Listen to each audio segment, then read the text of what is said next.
Tetapi juga ada jihad-jihad lain yang harus kita lakukan di NKRI itu. Musuh kita sekarang ini, selain itu tadi, ideologi dengan berbagai tawaran ideologi transnasional dan teritori. Musuh lain adalah merajalelanya korupsi.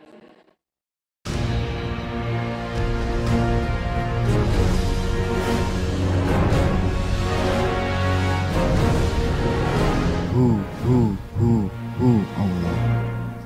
Oleh sebab itu saya singkat saja untuk sekedar menunjukkan betapa pentingnya pemikiran dan langkah perjuangan Kiai Haji Hasyim Asy'ari untuk bisa menjadi teladan dan kita jaga nilai-nilai dan semangatnya untuk kita semua.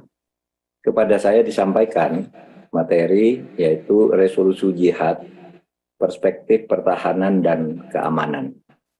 Saudara sekalian, kita sudah tahu karena kita orang pesantren atau sekurang-kurangnya sering bergaul orang dengan pesantren, bahwa jihad itu sering diartikan secara sempit, bahwa jihad itu berperang melawan musuh, artinya perang fisik gitu. Itu jihad ya dalam arti sempit, seperti tadi dikatakan oleh Prof. Maskuri Abdullah gitu. Karena jihad itu sendiri kan sebenarnya banyak aspek. Kalau Nabi menyebut jihad terbesar itu adalah jihad melawan kita sendiri, melawan hawa nafsu. Lalu jihad itu sebenarnya setiap perbuatan untuk berbuat kebaikan bagi sesama manusia dan alam semesta, yaitu jihad artinya. Membangun kemakmuran masyarakat juga jihad. Berperang melawan musuh yang akan menghancurkan negara kita atau ya bangsa kita, ya juga itu jihad. Nah, Kiai Hasyim Asy'ari itu melakukan semua itu. Jihad dalam arti sempit, yaitu berperang melawan musuh, beliau langsung memimpin melalui apa yang dulu disebut resolusi jihad. Di mana resolusi jihad itu diartikan bahwa hukum memerangi orang kafir yang memerangi kemerdekaan kita adalah fardu ain. Itu jihad, artinya jihad fisik. Lalu ada hukum orang meninggal dalam peperang melawan musuh serta komplotannya adalah mati syahid. Jadi orang yang melawan musuh dan komplotannya matinya mati syahid kalau mati. Kemudian yang memecah persatuan kita ini wajib dibunuh. Itu resolusi jihad Kiai Hasyim Asy'ari. Saudara sekalian, artinya apa? Yang bisa disimpulkan dari Kiai Haji Hasyim Asy'ari ini, Kiai Haji Hasyim Asy'ari ini adalah tokoh besar yang ikut berjuang mendirikan nilai-nilai dasar dan konstruksi Negara Kesatuan Republik Indonesia dan mempertahankannya secara fisik. Jadi mulai dari ide, kemudian mengisinya dan mempertahankan secara fisik. Apa itu? NKRI.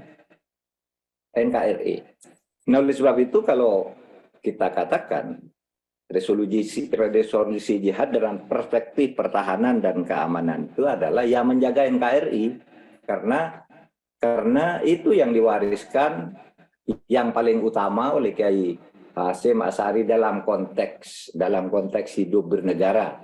Ya, yang paling utama adalah menjaga NKRI, dan menjaga NKRI itu artinya harus kita lakukan dengan berbagai kekuatan, berbagai daya, yaitu melalui prospek pertahanan dan keamanan.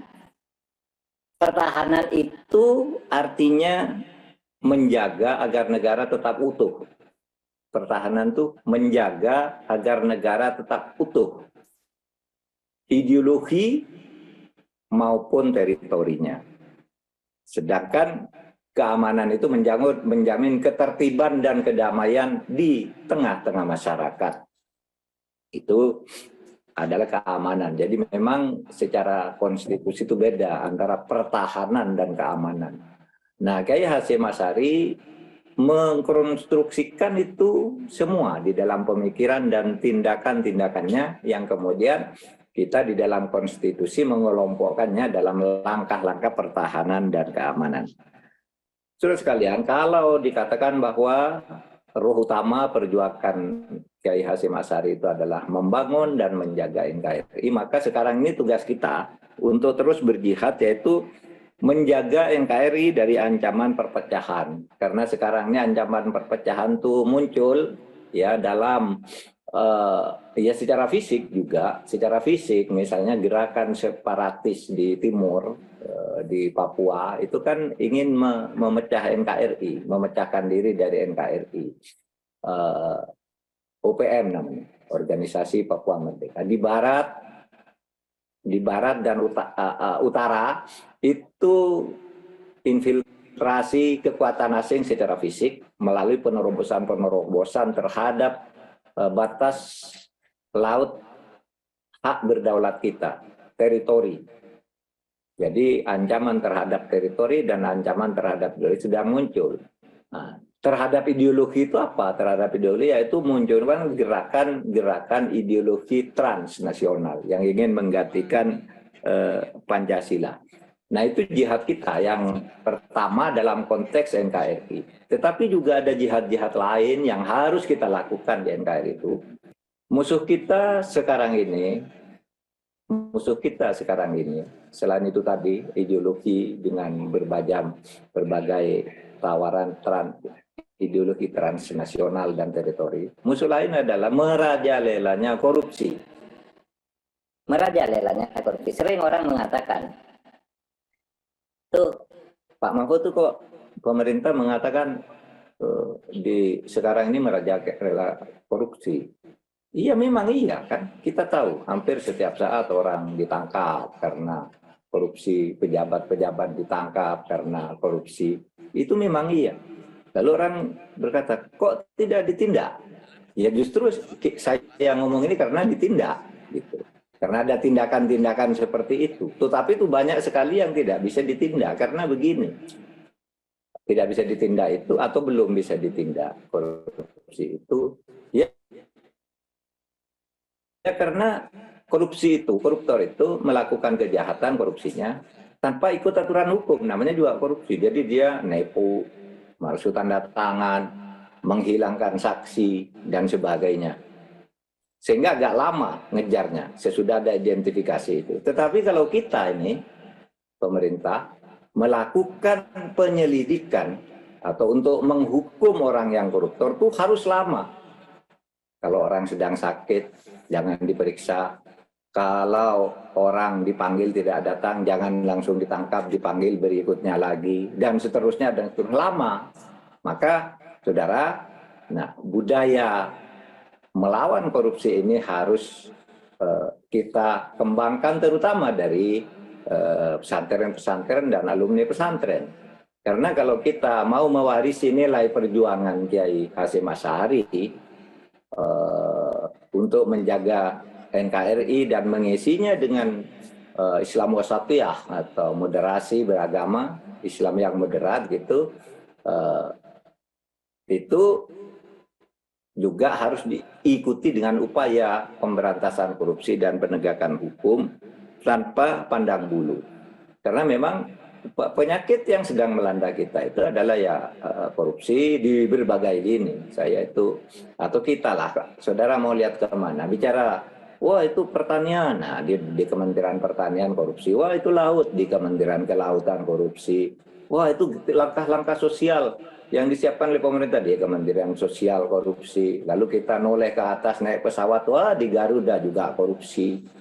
Korupsinya itu ya gila-gilaan. Nah, ini tantangan kita. Mungkin ini sesuatu yang harus kita lalui, tetapi bagaimanapun ya, kita meyakini kalau ini tidak diselesaikan, itu bisa saja suatu saat negara ini menjadi terpecah, berantakan, karena kita tidak mampu menjaga rumah kita yang bernama NKRI ini. Saudara sekalian, saya hanya cukup itu saja. Mudah-mudahan kita terus berjuang, dan saya mohon pamit tidak bisa terus ikut di dalam muktamar ini karena saya harus melanjutkan perjalanan darat lagi, sehingga saya meyakini dari daftar pembicara ada Pak Farul Rozi, ada Pak Syafiq Murni, ada Pak Musta'in, Pak Haris, Pak Nurholis, apalagi ditunggu oleh Kiai Maskuri Abdullah dan sebagainya. Saya kira muktamar ini akan memperoleh hasil yang bagus untuk kita semua. Wabillahi taufiq wal hidayah. Assalamualaikum warahmatullahi wabarakatuh. Assalamualaikum warahmatullahi wabarakatuh. Tepuk tangan untuk Profesor. Alhamdulillah, matur suwun.